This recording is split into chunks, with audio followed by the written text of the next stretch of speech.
കോൺഗ്രസ് സ്ഥാനാർത്ഥി പ്രഖ്യാപനം എൽഡിഎഫും യുഡിഎഫും തമ്മിലുള്ള അഡ്ജസ്റ്റ്മെന്റിന്റെ തെളിവാണെന്ന് ബിജെപി നേതാവ് പ്രകാശ് ജാവദേക്കർ. മുരളീധരനെ മാറ്റി വടകരയിൽ ഷാഫിയെ നിർത്തിയത് എൽഡിഎഫിനെ സഹായിക്കാനാണെന്നും കേരളത്തിന് പുറത്ത് ഇവർ ഒരുമിച്ചാണ് മത്സരിക്കുന്നതെന്നും അദ്ദേഹം പറഞ്ഞു.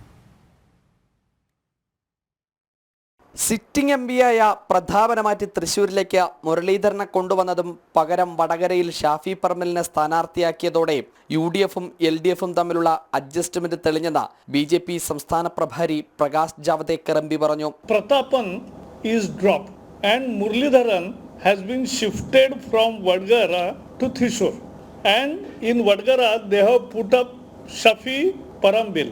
This is the proof of not only tacit but straight understanding between LDF and UDF. കേന്ദ്രം കേരളത്തിന് പണം നൽകുന്നില്ല എന്ന് പറയുന്നത് കള്ളമാണ്.